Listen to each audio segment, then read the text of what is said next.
Once again, welcome to you all, my dear students. My name is Devin Kumar Tiwari. Today, I will teach you class 7th English Literature, chapter 16, remaining story. So that let us start to read this story.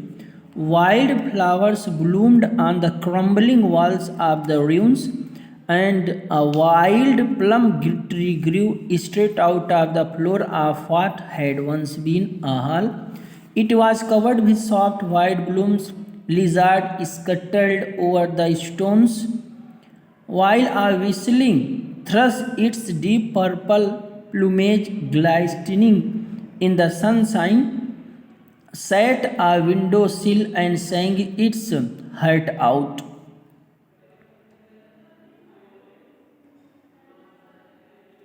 Wide flowers bloomed on the crumbling walls, जो जंगली फूल थे वो दीवार पर walls of the rooms, rooms means खंडहर के दीवार पर पूरी तरीके से खिले हुए थे. And wild plums tree grew straight out of the floor, और जो जंगली प्लम था, प्लम ट्री ताड़ का जो वृक्ष था वो सीधे फ्लोर मीन्स फर्श के ऊपर उगा हुआ था. Of what had been a hall, जो कभी एक हाल था. It was covered with soft, यह जो है सॉफ्ट मीन्स कोमल वाइट ब्लूम्स, यह कोमल सफ़ेद फूलों से ढका हुआ था. Lizard scuttled over the stone, जो लिजार्ड्स छिपकलियाँ थी और पत्थरों पर चिपकी हुई थी. While a whistling thrush means a kind of birds, और एक प्रकार की जो पक्षी हैं वे आवाज़ निकाल रही हैं. Its deep purple plumage glittering, plumage the feathers covering a bird's body, अपने पंखों से शरीर को ढकी हुई हैं. ग्लाइटनिंग मीन्स जो चमक रही हैं. इन द सनशाइन मीन्स सूर्य के धूप में, जो सूर्य की धूप में पूरी तरीके से चमक रही हैं. सेट ऑन अ विंडो सिल, जो विंडो सिल पर खिड़की पर बैठी हुई हैं. And saying its heart out, और हृदय से गीत को गा रही हैं. ऊषा सेंग टू, ऊषा भी गाती है. As she skipped lightly along the path, skipped means moved quickly making little jump, फुदकना कूदना. लाइटली एलॉन्ग द पाथ, रास्ते पर फुदकते हुए जा रही थी और गीत गा रही थी. Which deeply steeply down to the valley, जो पूरी घाटी में गूंज रहा था. And lead to the little town, और lead to the little town with the quaint bazaar. Quaint bazaar means attractive in a unusual way, जो उस बाजार की तरफ गांव से कस्बे से होकर जाती थी. उस रास्ते पर moving leisurely, Usha bought spices sugar and maths. Leisurely means done without hurrying, छुट्टी के समय में. Moving leisurely Usha, leisurely means done without hurrying.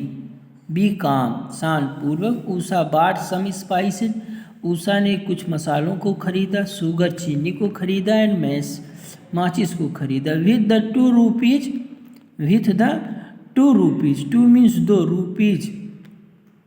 She had saved from her pocket money, जो अपने पॉकेट मनी में 2 रुपये बचाई हुई थी. उस 2 रुपये से she choose a necklace for amber coloured beads for her self and some marbles for Suresh.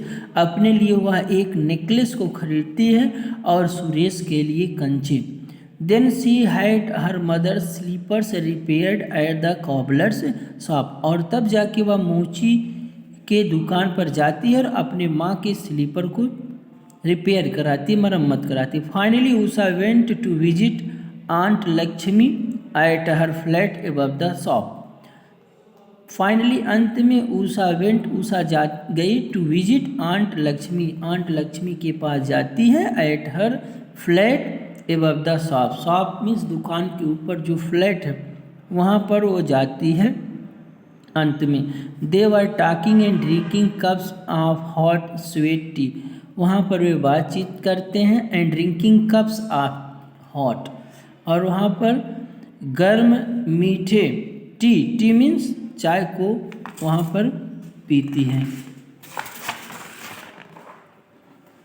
Next, when Usha realise that dark clouds had gathered over the mountains. उसी समय उषा को यह समझ में आता, रियलाइज में जानती है कि दैट डार्क क्लाउड्स, जो अंधेरे बादल थे, had gathered over the mountains, वो माउंटेन पहाड़ के ऊपर इकट्ठे हो रहे थे। When Usha was busy to taking tea, hot tea, that moment she came to know the dark clouds which were gathered over the mountains।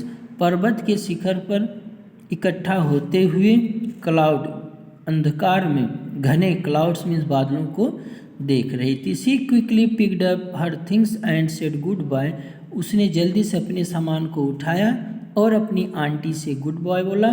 To her aunt and set out for the village, और अपने गांव के लिए निकल पड़ी। Strangely, the wind had dropped, the trees were still, the cricket silent. Strangely, it was a very strange condition that moment when she was returned for her village। जब अपने गांव के लिए वापस जाने के लिए तैयार होती तभी उसको कुछ विचित्र आवाज़ सुनाई पड़ती है।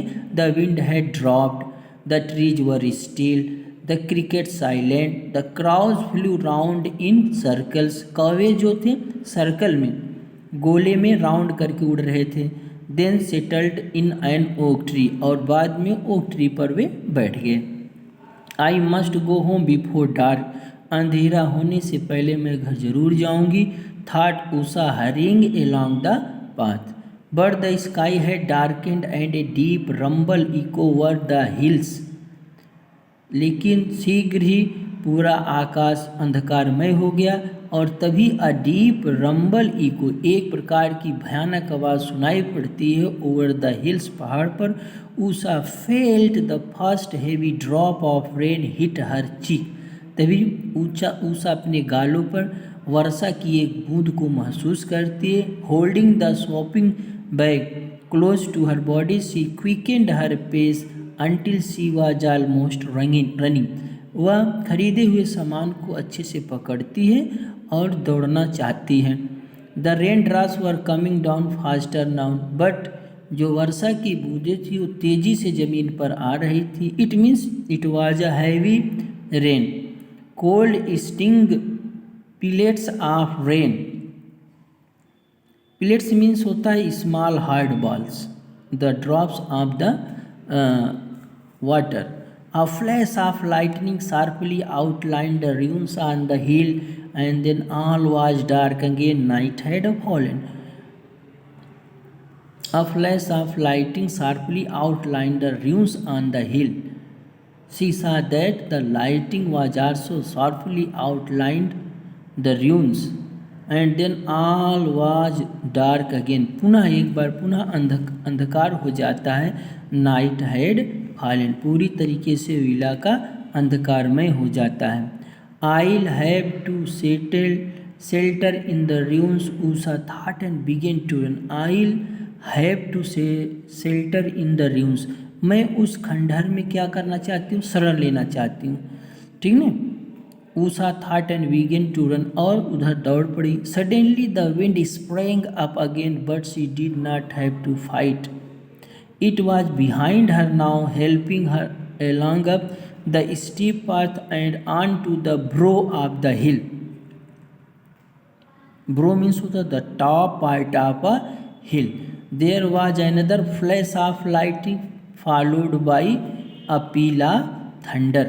अब वह खंडहर में जाना चाहती है, बार बार लाइट चमकता है, फिर भी वह समझ नहीं पाती हैं। और there was another flash of lightning followed by a peal of thunder. The ruins bloomed before her grim and forbidding.